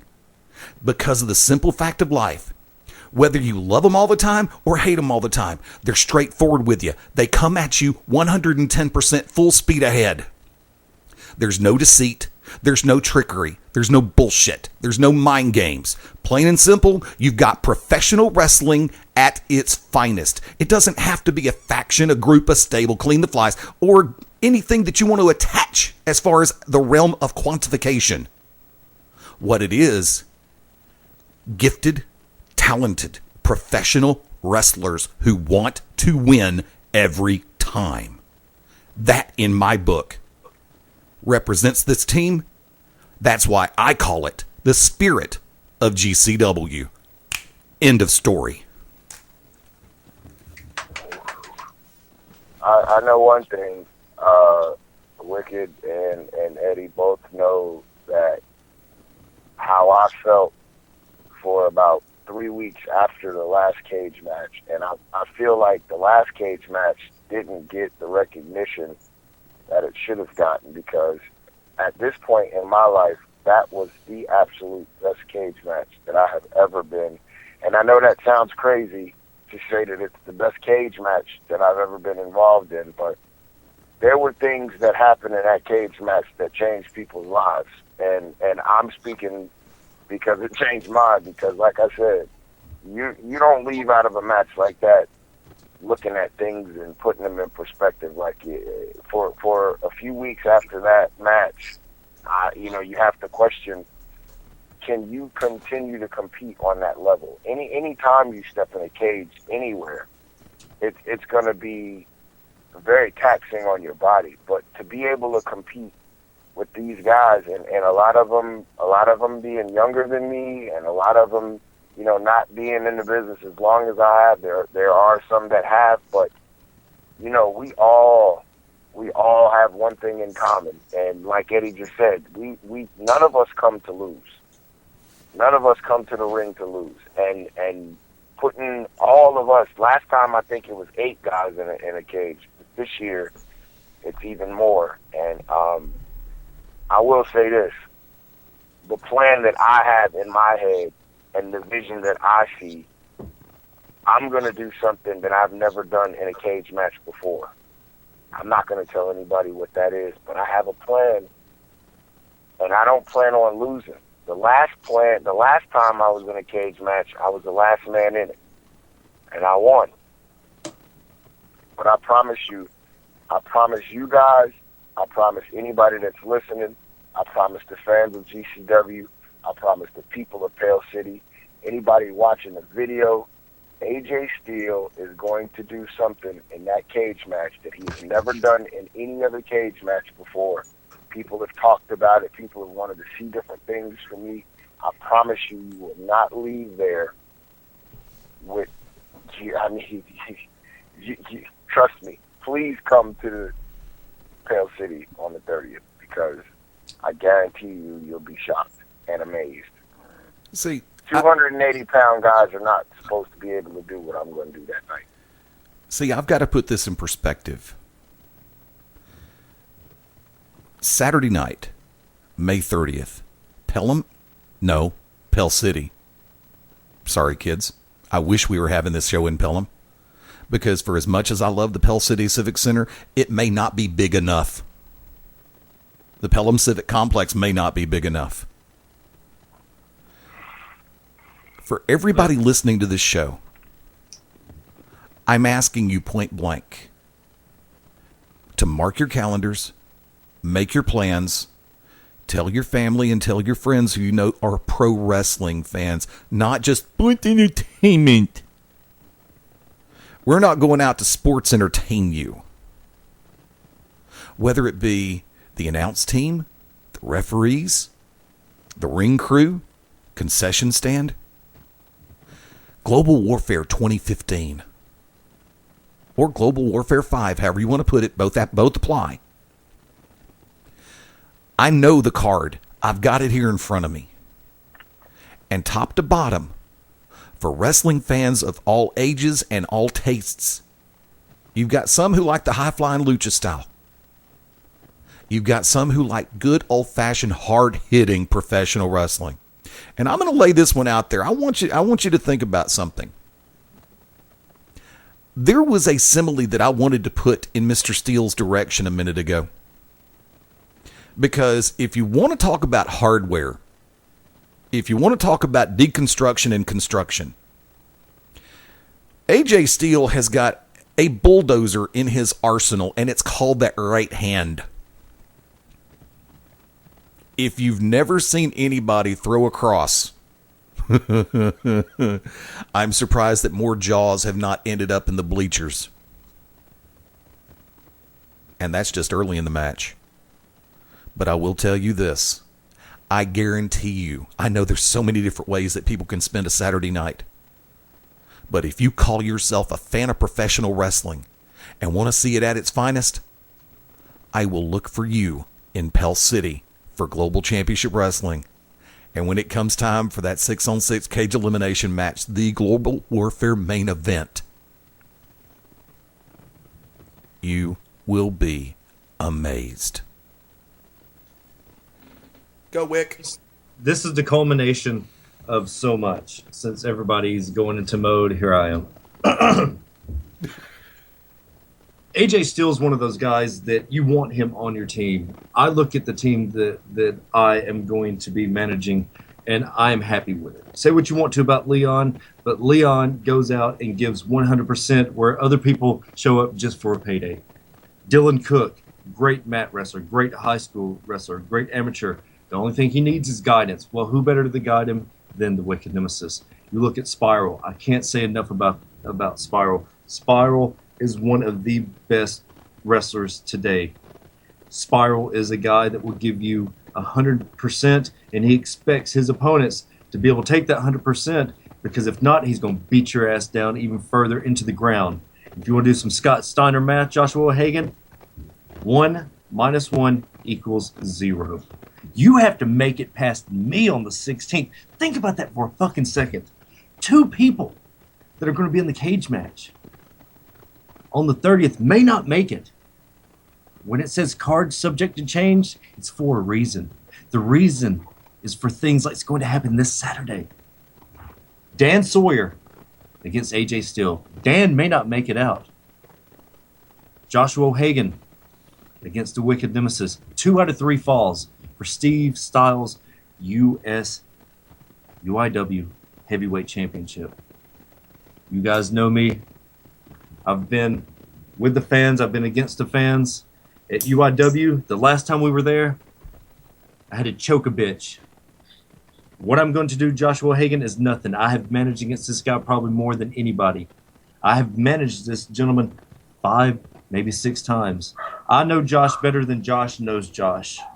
I knew Josh when he was nothing but a blur. And now he's going to be a stain in the ring.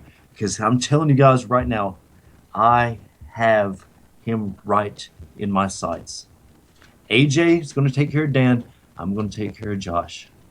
Come the 30th, Francisco, we know what Francisco can do. You know what Simon Says can do. You know what Mike Cruz can do. Show in a box. Well, you know what? You've got a show in a box. I have the Sevenfold Saints. And we're going to show you what a martyr looks like. Because what you're doing is you've taken this. 6 months ago, the fans hated us. The fans hated AJ. The fans were in love with Josh. They were in love with Dan. The fans just ate it up. And I've told you guys from day one, Dan Sawyer is not to be trusted, and neither is Joshua Hagan. Everybody wrote it off with the Unlucky Charms of Sevenfold Saints. Everybody, yeah, I told you guys. They're assholes. I'm an asshole. I know an asshole when I see it. Those guys are assholes, and they did exactly what we knew they were going to do. And Micah, to go out and try to embarrass Steve Styles in the tag match for the JYD Memorial Tag Team Tournament. Micah, I've known you a long time. You might want to do something else besides show up on the 30th. Because what you have assembled, or what Dan has assembled while you were gone, are the wrong type of people. Those are not the people you want to watch your back. Stab you in the back? Yes. You talk about puppet masters? Those guys are stuck to strings. We have no strings. And that's what it boils down to. It boils down to what people consider good and what people consider evil. AJ, Sevenfold Saints, myself, the fans hated us not too long ago. But we always said what we were going to do, and we stuck to our guns, whether people wanted us to or not. And that's what made us relevant, and that's what's going to keep us relevant. You dodge a bullet like that, and you stay relevant. That's why the Sevenfold Saints are able to go out and do what we do.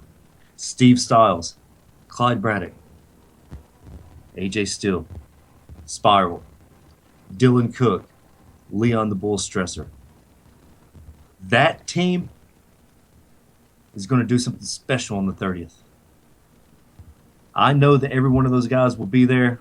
You can't say that about the 5-Star Fight Club, or as I call them, the 5-Star White Club. Dan Sawyer, of course, we all know I always thought he smelled like Just for Men, but we had AJ threw it out there tonight, so now we know what the smell is. Eddie, what they did to you, and I told you this live on air, shouldn't have happened. You take the valet that is Robert Cosper. I hope that he washes that beard really good. We saw him get his ass beat outside of the ring. If he steps out of line on the 30th, I'm going to beat his ass again. And I'm going to take those glasses and stick them down his fucking throat. And then Eddie, you and I will be the announce team. Fuck cause. And Teddy, AJ, kicking Teddy to the side in grand fashion. And Teddy's ass has to go out there and stand at ringside. Hey, Wicked, there's one small piece of business that you may or may not have known about, but I just got a text message while you were talking, and apparently Pandora is listening, and she says that she'll be at ringside for the cage match. And clearly we know that she was kind of instrumental in the cage match last year, so that's just one more element on our side, because we all know that that's one crazy bitch, and you know, Dan has pretty much cut his ass with her. He powerbombed her, so you know, I may have made a few text messages back and forth with her about what I think she should do. So I'm just saying, the crazy bitch is coming too. There you go. Added fire to the element. You have Pandora, calm like a bomb Pandora, and the Wicked Nemesis once again on the same side, standing across from Teddy Tutwiler III, which granted is probably the most decorated and will go down as one half of the greatest GCW tag teams of all time with the Moneymakers. Let's give him his due. And a fan turned a ring announcer. This is going to be amazing. And Cosper, man. Cosper is so out of his element. You're out of your fucking element, Donnie! That's my Big Lebowski reference for Clyde, because I know Clyde's still listening. Guys, I don't know what else can be said. The 16th, UIW is going to be amazing. If you're not there, Larry Goodman, you might want to show up. I might want to hit Larry Goodman up, because you and me both. This shit may get real, really quick. UIW. Oh my God, Lord have mercy. I'm inducting Damon Christopher, Damon Taz, Damon Harrison to the UIW Hall of Fame. I get to wrestle Josh. I get to watch Dan and AJ. I'll be ringside with Dan. I'm not going to interfere. I want to see Dan. Well, I guess I just gave away my plan. I'm not interfering. I want to see you beat the shit out of Dan. So I believe that you might need to sit your ass out for this one. Nope. I may have to. I may sit ringside with the guy that I choked out. One other thing too. I was just getting ready to make a comment about that. There were some fans that obviously you guys had a situation the last time that you were there where a fan put their hands on Dan or whatever. Yep. I don't know the whole story, but there has been some chatter about some of the fans saying that they were going to whoop Dan's ass. So, like I said, you may want to sit this one out, because, you know, wrestling fans, they're unique in their own way. And, you know, things got a little out of hand last time, and, you know, we were able to calm people down. But, I mean, this is Temple, Georgia we're going to, and there's a lot of friends and family that know each other. So if those people decide to do a little bit of rioting or whatever, I'm damn sure not going to stop them. AJ, you know me. Eddie, you know me. Angie, you know me. I have had knives pulled on me. I've had guns pulled on me. I've had motherfuckers try to slash Bishop's tires. I've had police escorts on 2 different occasions, which Schmidtke happened to be driving. God damn it. Schmidtke's driving us. Eddie, Billy Schmidtke is driving us Saturday, and I've had police escorts twice with Billy. Is he really? Yes. You're serious? Yes, I'm serious. We're riding with Billy. So, oh my God, this is, look, you know what, I may sit this one out, because I got hit with a fucking brick by an old lady in Temple, Georgia 2 years ago. With Damon Christopher, the guy I'm inducting to the Hall of Fame, when he premiered his Common Knowledge. And she hit me in the back of the fucking head with a brick she had in her purse. Do me a favor. favor. That ought to let you know the type of people that you may be dealing with if you align yourself with him on the 16th. So, like I said, you're a grown man. You do to suit yourself. But, I mean, like I said, people are talking about, you know, dealing with Dan because of the situation the last time. So, you know, fans, I recommend that fans, you know, they pay their money, they can come, they can cheer, they can boo.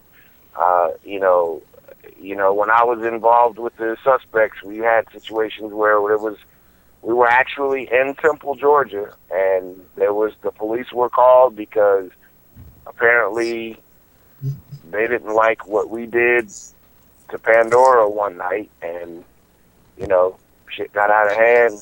real fast, and there was guys going and getting shovels and pitchforks and stuff out of their trucks. And me and Murder didn't back down because we was ready to fight. So Dan might want to be careful. Well, I appreciate the heads up. I don't listen to anything those fans say because they're most of them are crazy. But well, it's it. Just in case, FYI for any of the fans that don't like me, I carry Springfield Armory 45, and it holds 16. So I just thought I'd let y'all know that. Yeah, and that's the reason why I used to carry around a cane with a sword in it. As everyone knows. As everyone knows. You know what they say, Wicked, don't ever bring a knife to a gunfight. Oh, yeah. That's why I bring a gun now. There you go. There you go. Guns. Look, time out. When I used to be on the road with Damon and Johnny and Chris and those guys, they were like packed to the gills with guns. That's because they're rednecks. And I didn't have to have a gun. And with Bishop didn't. I mean, Jesus Christ. Bishop's like AJ. You shoot them, you better fucking kill them. Because all you're going to do is fucking piss them off. Yep. Dear God. I mean, listen, let me tell you what a wise man once told me. He said, you don't have to be afraid of the gun. You got to be afraid of the bullet. Bingo! And you better respect the motherfucker holding the gun because they can have an itchy trigger finger like I do. That's 2 F-bombs in one show. Write it down. There you go. Hey, I wish I could find that promo that I did that one time for Expletive Deleted Wireless. Oh, God. You remember AJ, that one? How can everyone get in touch with you, sir? And for bookings, for fan mail, and what do you have upcoming? Oh, well, I'm on Facebook, Antoine Jones on Facebook, and AJ Steele 1 on Instagram. And, man, every weekend I'm someplace else. Of course, this weekend, UIW. Friday night, I have AWN at Fort Valley. And I'm actually involved in a tag match. Me and Drew Adler against the Lethal Weapons, Adrian Armour, and Silo Cross, which to me is another up-and-coming team that is to make some noise in the tag team ranks. Then, of course, the 16th is Saturday, UIW. I'm going to beat the shit out of Dan Sawyer and make sure that he doesn't make it to the cage match on the 30th. And then the 30th, we have the big Global Warfare 5. And I promise you guys, you're going to see a completely different AJ Steele, one that you have never seen before. And I promise you that I got something in my bag of tricks that you have never seen me do. And one of my old friends told me, anytime I've ever jumped off the top rope, that I look like a dump truck flying. So I wonder what it would look like if I jumped off the top of a cage. The Macon Monster. The Macon Monster right there. AJ, we appreciate you coming on this evening. Appreciate you guys having me. An extended interview with AJ. I told AJ, we talked for an hour before we come on the show. I said, AJ, I've got a 2-hour show. We may go 2 hours. He's like, okay. So we appreciate you sticking on with us because we've had, so much to talk about. And this has been an education for anybody in the business, anybody that loves the business, anybody wanting to get into the business. And that's what the To Be Determined show is all about. Now they may be going to promo mode. I was going to wait to do that next week. I feel like I'm in therapy. Yes, I know. Like we have been to cleansing. therapy. This is therapy right here. Yes. Now we need to burn some incense and bring some wind chimes. AJ, thank you so much, sir. The door is always open, and you just closed yours, so we appreciate it. You have a good night, sir. We'll see you Saturday. I may call you guys every week from now on. I may want to be a part of the show on a regular basis. Don't fucking tease us with a good time. Or as Angie says, don't threaten me with a good time. Oh. Over here clawing at this redhead beside me. Sorry. Oh boy, I know. Next time I talk, I want to hear more from Angie because she's been kind of quiet tonight. You talk, I listen. And I appreciate that. Yes. AJ, as always, I appreciate it. I've got something. I'm going to send you a text when we get off air. Something happened while we were on air, and it was brought to my attention, of course, by Angie, and I was like, holy shit. So we'll talk about that off air. Sorry, people. All right. Can't talk about business completely. AJ, thank you so That's much. right. Let's go. We'll talk later, buddy. Yes, sir. Thank you, sir. Take care, Eddie. Take care, my friend. Good night. Eddie, what does the entire network have upcoming, and how can everyone get in touch with you? Well, we took last weekend off due to extenuating circumstances called Mother Day. So that's what a lot of us were doing. But we're on the road to recovery, so to speak, all over again. So don't read anything into what happened last weekend. There was a family situation, holiday kind of thing involved. So that's where a lot of the shows went last weekend. Let's see. Tonight, of course, great to be back on with TBD. Tomorrow, which I'm looking for the date, it's going to be May 14th. The show with Ted Guinness returns tomorrow night. I do believe it is 10 p.m. Eastern, 9 Central, 8 Mountain, 7 Pacific. As soon as the East Coast broadcast of SmackDown goes off the air, the show with Ted Guinness goes live. All things WWE and then some. Had a chance to sit in with him last week. Had a lot of fun on that one. This coming Sunday, we'll be back in the saddle beyond Ringside Live, 5:30 p.m. Central Time. Wrestle Rage Radio with Smart Rage and Stan. We're working on the numbers right now. Granted, there is a WWE Network net purview, whatever you want to call it. But I think Wrestle Rage is probably going to go live this coming Sunday, 8 p.m. Central Time. And I've had some conversations with Reverend Dan Wilson, and as it stands right now, he is he's got a lot going on. So I've just basically said, look, as situations permit and you have the opportunity, ship them on over. The Midnight Black Mass has got a home right here on BR Radio. And Back to Basics will be returning next Tuesday night. Already slated to join me. Is actually returning for a Tuesday night conversation. If you remember, and I'm sure everybody listening will remember, the movie The Wrestler with Mickey Rourke. The gentleman who's been on with me before is the associate producer of The Wrestler, Mr. Evan Ginsberg. Looking forward to having Evan back on board. It's going to be a crazy weekend. Friday night, Buffalo Wild Wings Alabaster for yours truly. No obligatory F-bomb there. Saturday night in Pelham, Alabama at Jake's Southern and Caribbean Cafe. 7 p.m. start time. There may be an obligatory F-bomb around 9:30. Who knows? But from there, you can find me at FastEddieLane.com. www.FastEddieLane.com. At FastEddieLane on Twitter and Instagram and Facebook.com/FastEddieLane. The network itself, don't forget, listening live. The Beyond Ringside Radio app for Android, Amazon, and BlackBerry. Next week, the talks begin with Apple, I promise. From there, don't forget, when I'm producing, Ustream will be active. And, of course, you can catch everything through BeyondRingside.com. Be sure to check out the media page, too. I'm getting a lot of stuff caught up over there, too. So it's just that easy. It's all about having a good time. And on behalf of all of us on the different shows, thank you to everybody for listening. We do appreciate it. Whether it's live or on the replay side, it is greatly appreciated. We want to say big shouts out to Thailand, because evidently the To Be Determined show is big in Thailand, Canada, London, and Alaska. According to our YouTube numbers. So there you go. Oh, by the way, speaking of international, and I hate to end the show from my side on like this one, but my heart goes out to everybody who has been affected not only by the earthquakes over in Nepal, but also the train wreck last night in Philadelphia. That was just ugly. So to those who did not survive it, in my world, I offer up my prayers for peace for your family and inner circle of friends, and everybody who's been affected by it. Definitely thoughts and prayers go up in your direction as well. So from that vantage point, like I said, if you saw I was watching the coverage last night on Fox News and CNN, and it was just, I'm sitting back going, how did one train end up in so many different positions? It was going over 100 miles an hour. I mean, I've been to swingers parties where there weren't that many positions in play. I'm just kidding. It was more than that. Can't take that back. We can't unhear that. But we do want to thank everyone that has been listening to us, especially since we come back. Took a hiatus, and of course, everybody wanted an interview. Everybody wanted to come on the show when we weren't on. I was like, yeah, motherfuckers, yeah. Any other time, I'm like, hey, you want to come on? Well, you guys are a little late for me. And I'm like, okay, whatever. Well, I don't want to hear any cussing.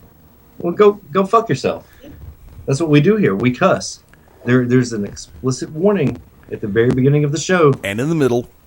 And usually at the end. Due to the graphic nature of this program, listener discretion is advised. Oh, I got to leave you with this one on a much happier note. I was having a conversation. For those who don't know, I'll just say the simple word Cindy or her. We were discussing Mania, 32 possibilities, and I said there's one match that people are still talking about that they would love to see at the AT&T Stadium, Jerry World in Dallas, Texas at 32, and that is Taker versus Sting. Cindy said two things. Number one, I would pay to see that match because those are two faces of a company and two faces of a generation. Number two, it made no sense, and these are her words, it made no sense for Taker to lose to Brock Lesnar. It would make more sense for Taker to do the honors for Sting. The reason being, Taker has a legacy in this industry. Her words, Sting has a legacy in this industry. Brock Lesnar has no legacy in pro wrestling. Ow. Thanks, Eddie. What? Now you're gonna make him mad now. No. Brock's his boy. Yeah, because Brock could be the greatest professional wrestler of all time, but he just chooses to do other things. That's how it goes sometimes. But thank you to everyone that has been listening. We do appreciate it. Thank you to AJ Steele for coming on for an extended interview. As I said, I will be wrestling Joshua Hagan the 16th this Saturday in Temple, Georgia at the Temple City Rec Center. So, go, yes. And then the fact that I'm getting to induct Damon into the Hall of Fame means the world to me because Damon's very integral in my career, as everyone knows from the get-go. One of my mentors, one of my friends, one of the few people that I can trust in this business. There's three of them, and he's one of them. And thank you to everyone that has come out to any of the shows, any of the events. The 30th is going to be awesome. This is going to be the culmination of so much in one night. I mean, if you have missed GCW, you can pick up on the 30th and it will blow your mind. You might want to go back and check out some of the recent YouTube episodes that are up because you might want to get caught up because things are a lot different the last 4 months. Maybe get your tickets early too. Oh God, it's going to sell out. We know it's going to sell out. The fire station is next door, so I mean, there's just not a whole lot you can do. You know, the fire station is going to come in and be like, "That's it. No, we can't put any more in the building." It's happened twice before. It'll happen again. So, Angie, how can everyone get in touch with you? On Twitter, Angie_Nemesis. And she is blowing up, followers blowing out the ass. I'm going to fuck somebody up. I'm at Wicked Nemesis on Twitter for myself. The Unlucky Charms have a Facebook fan page. The Merchants of Death have a Facebook fan page. Of course, the Sevenfold Saints, the Wicked Nemesis, and the To Be Determined Show. Give us a like and share if you want to. If not, that's quite all right. We're not forcing upon you. We're not the Gestapo. So, for Fast Eddie Lane, Lucha Underground is still kicking everybody's ass, and Ring of Honor is still right along with them. for Angie Travis. Super excited for the next 2 weeks. Oh, I know it's going to be amazing. For the Grand Design Clyde Braddock, there's only one, and he is awesome. Yes, he is. For AJ Steele, the real deal, the Ebony Monolith, the Macon Monster, I am the Orc of Ominous, the Architect of Intellect, the Wicked Nemesis. Good night, good luck, and as always, leave your week to be determined. Don't be a maybe, be a definite, forever forward. Sevenfold Saints. Good night, everyone.